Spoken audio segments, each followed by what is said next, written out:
Film शुरू होती है और दिखाया जाता है कि चारों तरफ बर्फ ही बर्फ फैल चुकी है और फिर आखिरी बचे जादूगर नटवर को दिखाया जाता है जिसके पीछे बर्फीली हवाएं लगी हुई थी क्योंकि उन्हें हिमरानी ने नटवर को मारने का आदेश दिया था और वो नटवर को इसलिए मारना चाहती थी क्योंकि वो ऐसे आईने बनाता था जिससे इंसान की असलियत सामने आ जाती थी और इस आईने से हिमरानी बहुत डरती थी।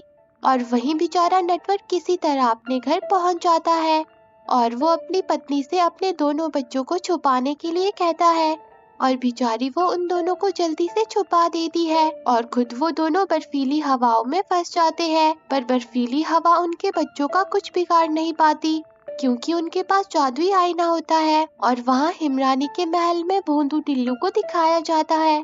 और फिर एंट्री होती है हिमरानी की जिसने नटवर और उसकी पत्नी को बर्फ में बदल दिया था। पर तभी हिमरानी का क्लोन उसे बताता है कि जादूगर नटवर का बच्चा आज भी जिंदा है और वो तुम्हारे लिए एक बड़ा खतरा है। और फिर नटवर के बेटे गोलू को दिखाया जाता है जो कि अब बड़ा हो गया है और ये बहुत ही प्यारा बच्चा है और इसे तस्वीरें बनाने का बहुत शौक है और आज इसने इस औरत की तस्वीर बनाई है जिसके बदले में ये औरत गोलू को एक प्यारा सा कलर बॉक्स देती है जिसे पाकर गोलू बहुत खुश होता है। और वहाँ हिमरानी टिल्लू को अपने पास बुलाती है और उसे जादूगर नटवर के बेटे को ढूंढने को कहती है और वो टिल्लू को उत्तरी हवा का हीरा भी देती है जो नटवर के बेटे के पास आते ही चमकने लगेगा और जब वो तुम्हें मिल जाए तो तुम इसे तोड़ देना फिर उत्तरी हवा तुम्हें घर ले आएगी। जिसके बाद टिल्लू छोटू टिल्लू बनकर एक अनाथ आश्रम के बाहर पहुंच जाता है पर बहुत ठंड होने की वजह से वो बेहोश हो जाता है और अनाथ आश्रम के अंदर वहाँ के खड़ूस मास्टर जी को दिखाया जाता है और वहाँ एक प्यारी बच्ची तारा भी रहती है जिसके साथ उसकी प्यारी दोस्त लिली है। और वहीं गोलू टिल्लू के पास आता है और भोंदू टिल्लू भी उससे लिपट जाता है क्योंकि उसे ठंड लगी होती है। और वहाँ अनाथ आश्रम का मास्टर सब बच्चों से गर्म दस्ताने बनाने का काम करवाता है और तारा की दोस्त लिली भी उसके साथ उस कमरे में आ जाती है। पर इस अनाथ आश्रम में पालतू जानवर रखना मना है। बेचारी तारा लिली को वहाँ से जाने को कहती है पर बेचारी लिली गलती से दस्ताने बनाने के सामान में फंस जाती है और सीधा टोकरी में जा गिरती है। उसे बचाने के लिए बेचारी तारा मास्टर जी से बाहर जाने की परमिशन लेती है और जल्दी से लिली के पास आ जाती है जहाँ उसे गोलू मिलता है और गोलू उसे लिली से भी मिलवा देता है। तारा गोलू से कहती है कि तुम्हें पहले यहाँ कभी नहीं देखा, क्या तुम यहाँ नए हो? और वहाँ अब टिल्लू को भी होश आ जाता है और हीरे की मदद से उसे पता चल जाता है कि गोलू ही नटवर का बेटा है। और तभी वहाँ मास्टर जी आ जाते हैं और वो तारा को डांटना शुरू कर देते हैं जहाँ तारा को बचाने के लिए गोलू मास्टर जी से कहता है कि ये मेरी गलती है, मैंने ही इससे मदद मांगी थी। पर फिर भी मास्टर जी तारा को 100 दस्ताने बनाने की सजा दे देते हैं और फिर वो गोलू को भी बहुत डांटते हैं और उसकी बनाई पेंटिंग को भी जला देते हैं जिससे बेचारा गोलू बहुत ज्यादा उदास हो जाता है। पर तभी टिल्लू कहता है कि उसे तुम्हारे साथ ऐसा नहीं करना चाहिए था। पर बेचारा गोलू टिल्लू को बोलता हुआ देखकर चौंक जाता है। तब टिल्लू उससे कहता है कि तुम जिंदगी भर यहाँ फंसे नहीं रहना चाहोगे, तुम एक होनहार बच्चे हो और मैं तुम्हें एक ऐसी जगह पर ले जा सकता हूँ जहाँ तुम्हारे जैसे होनहार बच्चे रहते हैं।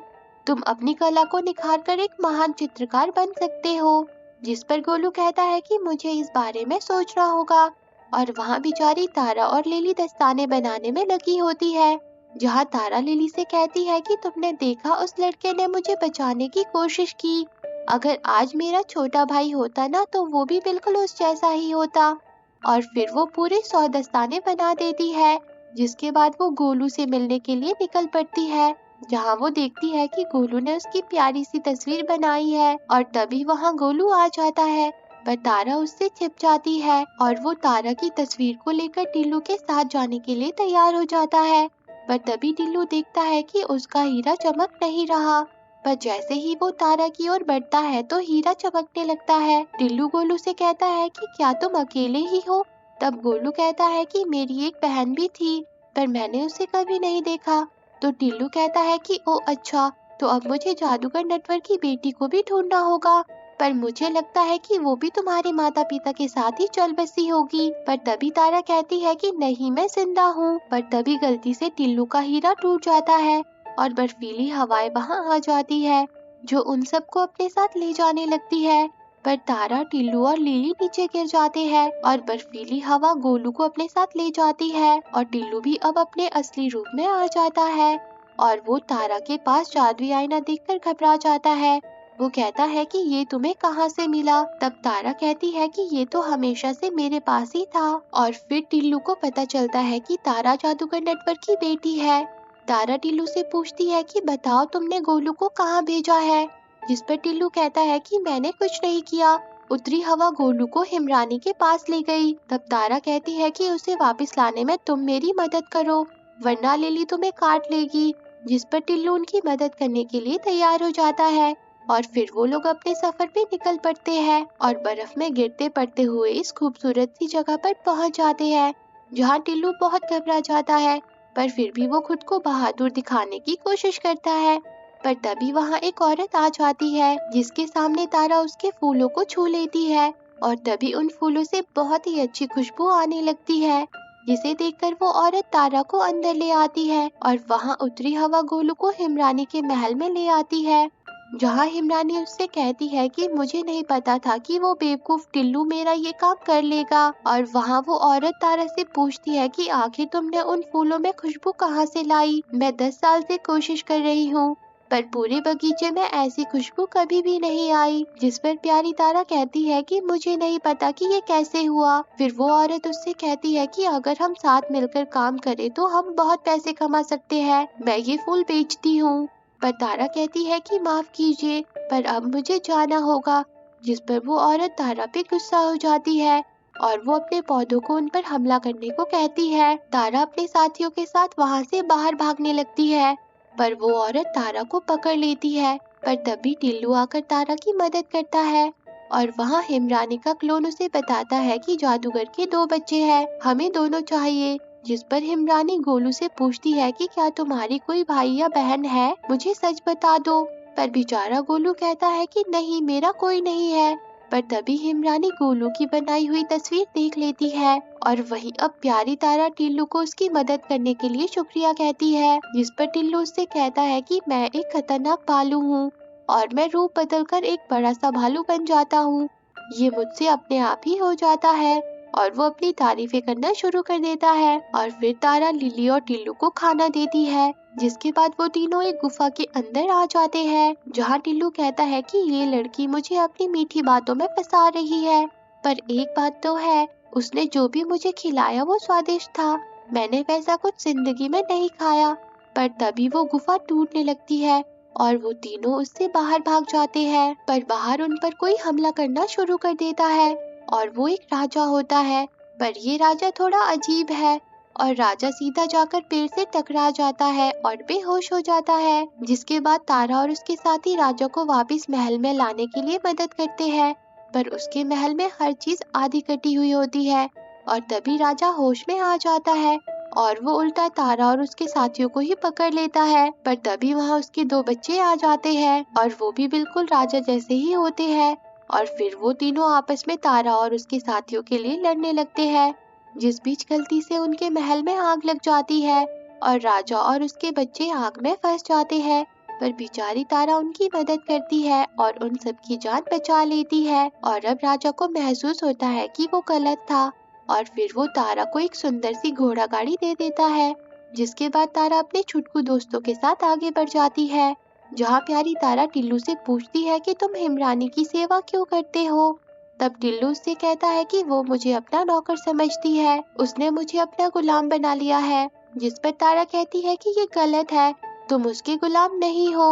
और तभी एक औरत उनकी गाड़ी के सामने आ जाती है, जो कि एक डाकू होती है। वो और उसके साथी तारा के पीछे पड़ जाते हैं और तभी लिली और टिल्लू की शैतानी की वजह से उनकी घोड़ा गाड़ी पेड़ से टकरा जाती है और वो डाकू उन तीनों को पकड़कर अपने जहाज पर ले आते हैं, जहाँ उस डाकू औरत की एक प्यारी सी बेटी भी होती है।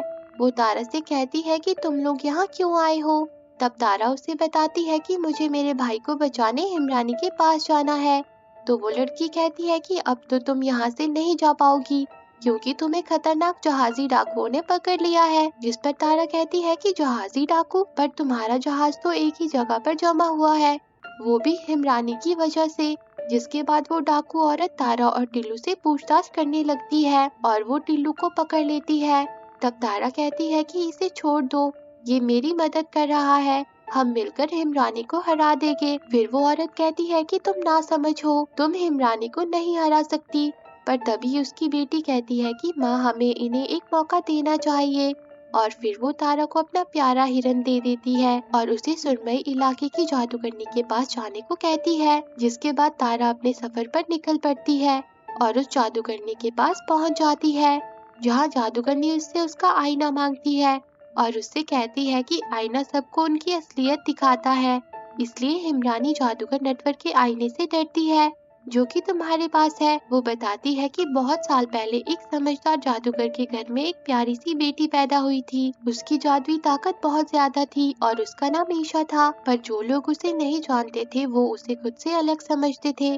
बच्चे उसे चिढ़ाते थे, जिससे वो बहुत अकेली और उदास हो गई और फिर उसकी उदासी गुस्से में बदल गई और उसने ये वरदान मांग लिया कि जो भी मुझे पसंद नहीं करता वो बर्फ बन जाए। नफरत ने उसके दिल को कमजोर कर दिया और ठंड ने उसकी आत्मा को काबू कर लिया हमेशा के लिए। वो जादूगरनी कहती है कि बुराई को बुराई से नष्ट नहीं किया जा सकता और फिर वो अपनी नाव पर बिठाकर उन्हें हिमरानी के पास भेज देती है। जिसके बाद तारा हिमरानी के महल में पहुंच जाती है, जहाँ वो देखती है कि गोलू जमीन पर गिरा हुआ है। बेचारा गोलू ठंड से जम गया था। तभी टिल्लू कहता है कि वो तुम्हें जवाब नहीं दे सकता। बेचारी तारा टिल्लू के गले लग जाती है और तभी वहाँ हिमरानी भी आ जाती है, जहाँ टिल्लू हिमरानी से कहता है कि मेरी आपसे विनती है, हिमरानी तारा को जाने दो। पर हिमरानी उस पर गुस्सा हो जाती है और उसके सारे बर्फीले राक्षस जाग जाते हैं, जिनसे बचने के लिए तारा और टिल्लू वहाँ से भागने लगते हैं। पर तभी रास्ता टूट जाता है और टिल्लू पीछे रह जाता है। पर टिल्लू तारा को वहाँ से भागने को कहता है, पर प्यारी लिली टिल्लू को बचाने वापस आ जाती है। पर वो बर्फीले दानव लिली को पकड़ लेते हैं, जिसे देखकर टिल्लू बहुत गुस्सा हो जाता है और एक भालू में बदल जाता है और सबकी बहन बजा देता है। और वहाँ तारा हिमरानी को अपना जादुई आईना दिखा देती है, जिससे हिमरानी छोटी ईशा में बदल जाती है और तारा उसे प्यार से गले लगा लेती है, जिससे ईशा ठीक हो जाती है और बर्फीली चीजें टूटकर बिखरने लगती है। और अब टिल्लू भी अपने छोटे रूप में आ जाता है और ईशा गोलू को भी ठीक कर देती है और टिल्लू और लिली भी पक्के दोस्त बन जाते हैं और हिमरानी की कहानी हमेशा के लिए खत्म हो जाती है और चारों तरफ हरियाली छा जाती है और वो सब दोस्त बन जाते हैं और खुशी खुशी अपने घर की तरफ लौट जाते हैं। और इसी के साथ ये मूवी एंड हो जाती है। तो दोस्तों, आपको ये मूवी कैसी लगी कमेंट करके जरूर बताना और रोज ऐसी ही प्यारी प्यारी मूवी देखने के लिए मेरे चैनल को जरूर सब्सक्राइब करना। जी हाँ, सही सुना, मैं आपके लिए रोज एक प्यारी सी मूवी लेकर आऊंगी, ताकि मेरे दोस्तों के साथ प्यार बना रहे। और मेरी तरफ से आप सभी को हैप्पी न्यू ईयर। और मैं ये विश करती हूँ कि ये नया साल आप सबकी जिंदगियों को खुशियों से भर दे। Thanks for watching.